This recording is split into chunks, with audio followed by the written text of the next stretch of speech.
Hello everyone, welcome to Charan cricket launch. And second test match start అవుతుంది July 2 రోజు. And first test మ్యాచ్లో India 370 target ఇచ్చి మరీ ఓడిపోయింది. సో బేసికల్గా చూసుకుంటే సెకండ్ టెస్ట్ మ్యాచ్లోనే ఎక్కువ చేంజెస్ ఉండవు, ఎందుకంటే సిరీస్లో సెకండ్ మ్యాచ్ కాబట్టి ఎక్కువ చేంజెస్ ఉండవు అనమాట. అండ్ ఫస్ట్ టెస్ట్ మ్యాచ్లో ఇండియా అంతా ఫైట్ ఇచ్చింది కాబట్టి ఓడిపోయింది. బట్ ఒక డే 5 వరకు మ్యాచ్ని తీసుకెళ్ళింది అనమాట. అది కూడా లాస్ట్ సెక్షన్ వరకు తీసుకెళ్ళింది.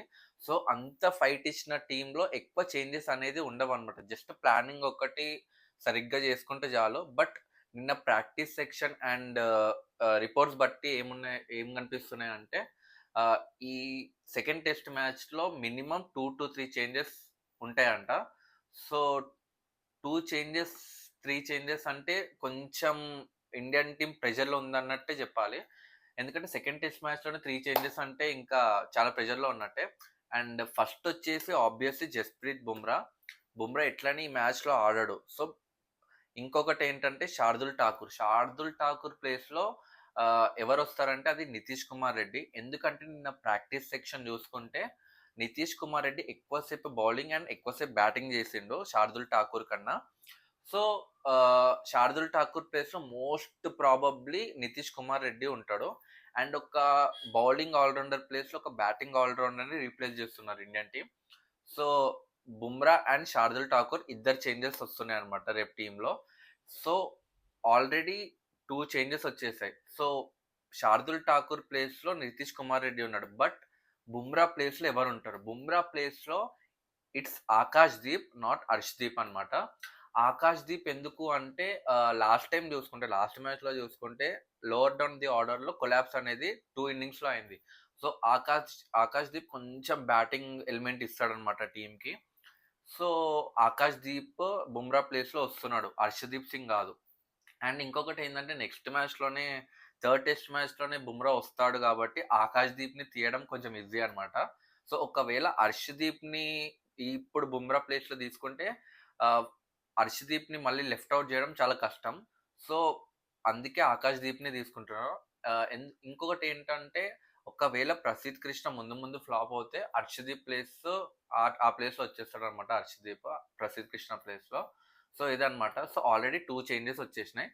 ఇంకొకటి ఏంటంటే ఇండియన్ టీమ్ నుంచి నిన్న ప్రెస్ కాన్ఫరెన్స్‌కి ర్యాన్ టెండర్స్ ఒకటే వచ్చిండనమాట. Indian assistant coach. సో అతనొచ్చి 2 స్పిన్నర్స్ ఆడతాడు ఈ మ్యాచ్‌లో అని చెప్పాడనమాట. సో ఆ 2 స్పిన్నర్స్ ఎవరు అనేది చూద్దాం. సో ఫస్ట్ ఆబ్వియస్లీ 2 స్పిన్నర్స్ కాబట్టి ఒక మెయిన్ స్పిన్నర్ ఉంటాడు. ఆ మెయిన్ స్పిన్నర్ కుల్దీప్ యాదవ్. ఎందుకు అంటే ఇక్కడ జస్ప్రీత్ బుమ్రా మిస్ అవుతున్నాడు. జస్ప్రీత్ బుమ్రా ఒక ఎక్స్ ఫ్యాక్టర్ అనమాట. సో ఆ ఎక్స్ ఫ్యాక్టర్‌ని ఇంకొక ఎక్స్ ఫ్యాక్టర్ తోటే రీప్లేస్ జేయాలి. సో కుల్దీప్ యాదవ్ ఒక్కడే ఉన్నాడు ఆ ఎక్స్ ఫ్యాక్టర్ ఈ టీమ్‌లో జస్ప్రీత్ బుమ్రా తర్వాత. ఎందుకు అంటే కుల్దీప్ యాదవ్‌కి మంచి రికార్డ్ ఉంది ఇంగ్లాండ్ పైన. Beat in T20s, ODIs and test. So pitch ఎలా ఉన్నా సరే కుల్దీప్ యాదవ్ మాత్రం పక్కా వికెట్స్ తీస్తాడు. సేమ్ జస్ప్రీత్ బుమ్రా లాగా. But Bumrah pacer, Kuldeep Yadav spinner అనమాట. సో ఎక్స్ ఫ్యాక్టర్ తీసుకురావడానికి ఇప్పుడు Kuldeep Yadav almost certain playing 11లో. అండ్ ఇక్కడితోటి ఆల్మోస్ట్ 3 చేంజెస్ అనేటివి వచ్చేసాయి. ఒకటి జస్ప్రీత్ బుమ్రా, ఇంకొకటి శార్దుల్ ఠాకూర్, ఇంకొకటేమో కుల్దీప్ యాదవ్ ఇన్ అనమాట. సో కుల్దీప్ యాదవ్ ఎవరి ప్లేస్‌లో వస్తాడనేది ఇక్కడ ఒక చాలా పెద్ద కన్‌ఫ్యూజన్. ఎందుకంటే బుమ్రా ప్లేస్‌లో ఆకాష్ దీప్ ఉన్నాడు. శార్దుల్ ప్లేస్‌లో నితీష్ కుమార్ రెడ్డి ఉన్నాడు. అండ్ కుల్దీప్ యాదవ్ ప్లేస్‌లో ఎవరుంటారు? కుల్దీప్ యాదవ్ ప్లేస్‌లో మోస్ట్ ప్రాబబ్లీ ఒక బ్యాట్స్‌మెన్‌నే తీసేస్తారనమాట. సో ఆ బ్యాట్స్‌మెన్ ఎవరనేది చూసుకుందాం. బ్యాటింగ్ లైనప్‌కెళ్ళే ముందు బౌలింగ్ లైనప్ ఏంటంటే ఇప్పుడు ఆహ్, కుల్దీప్ యాదవ్ ఒకడుంటాడు. మొహమ్మద్ సిరాజ్ ఉంటాడు. ప్రసిద్ కృష్ణ ఉంటాడు. ఆకాష్ దీప్ ఉంటాడు. సో 11 మెంబర్స్‌లో ఆల్రెడీ 4 స్పాట్స్ అనేది ఫిక్స్ అయిపోయినాయన్నమాట. సో జడేజా కూడా సెకండ్ స్పిన్నర్‌గా ఉండొచ్చు. ఎందుకంటే జడేజా టెస్ట్‌లో మంచి బ్యాటింగ్ చేస్తాడు. మంచి బౌలింగ్ చేస్తాడు. అండ్ ఈ స్టేడియంలో జరిగిన లాస్ట్ మ్యాచ్‌లో జడేజా సెంచరీ కొట్టాడన్నమాట. అండ్ ఆ సెంచరీ ఏ సిట్యుయేషన్‌లో వచ్చిందంటే ఇండియన్ టీమ్ 98 ఫర్ 6 వికెట్స్ పడతది. ఆ సిట్యుయేషన్‌లో వచ్చి జడేజా సెంచరీ కొడతాడన్నమాట. సో ఇంకొక ఎండ్‌లో రిషబ్ పంత్ కూడా సెంచరీ కొడతాడు. వాళ్ళిద్దరిది ఒక 200 పార్ట్నర్‌షిప్ అవుతుంది. సో లాస్ట్ మ్యాచ్ జడేజా ఆడాడు. ఈ పిచ్‌లో. సో అతనికి ఒక మంచి రికార్డ్ ఉంది.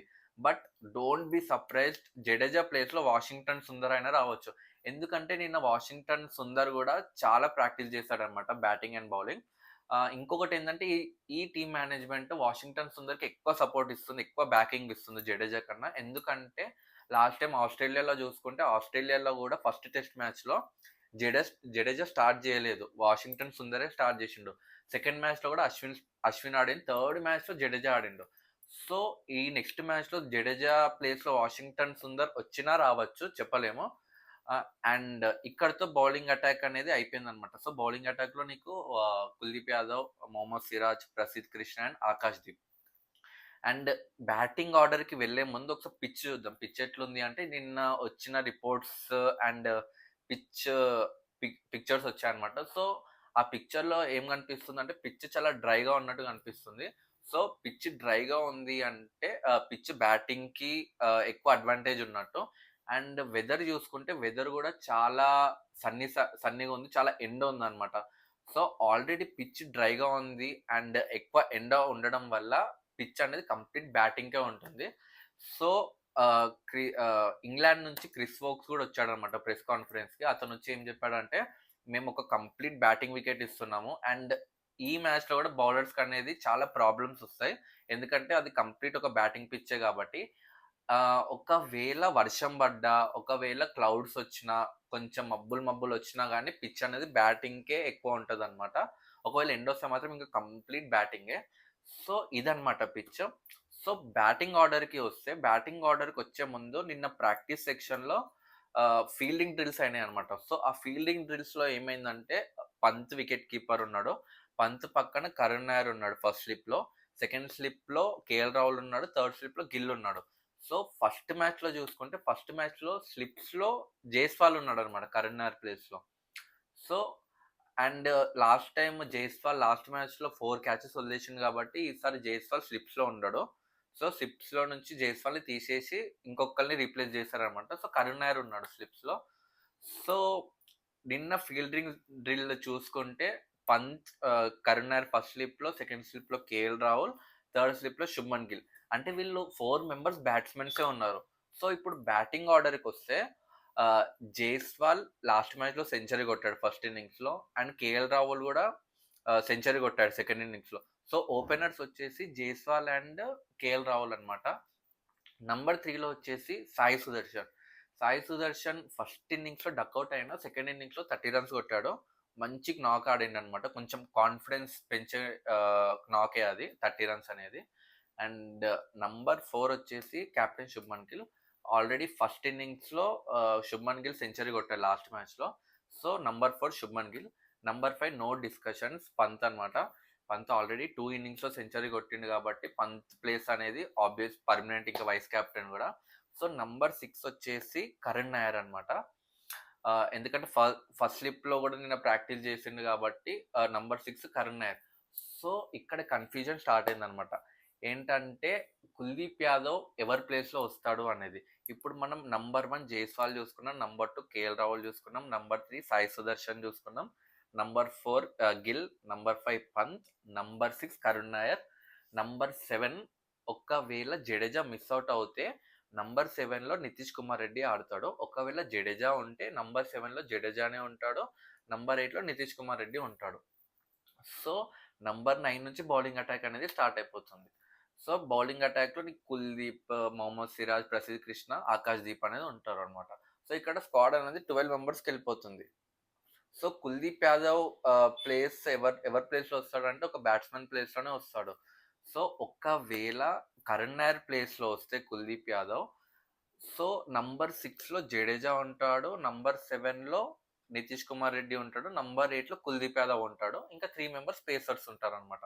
ఒకవేళ కుల్దీప్ యాదవ్ సాయి సుదర్శన్ ప్లేస్లో వస్తే కరుణ్ నాయర్ నంబర్ 3కి ప్రమోట్ అవుతాడు అనమాట. నంబర్ 3లో కరుణ్ నాయర్ ప్రమోట్ అవుతే నంబర్ 6లో జడేజా వస్తాడు, నంబర్ 7 నితీష్ కుమార్ రెడ్డి వస్తాడు.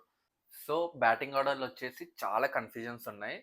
బట్ ఏంటంటే పక్కా ఇద్దరు బ్యాట్స్మెన్స్ ఒకరు డ్రాప్ అయితే అవుతారో, either it will be Sai Sudharsan or Karun Nair అనమాట. ఒకవేళ వీళ్ళిద్దరు డ్రాప్ అవుతే ఒక బ్యాటర్ షాట్ తోటి వెళ్తుంది ఇండియా. సో ఆల్మోస్ట్ ఒక 4 కంప్లీట్ బౌలర్స్ తోటి వెళ్తుంది.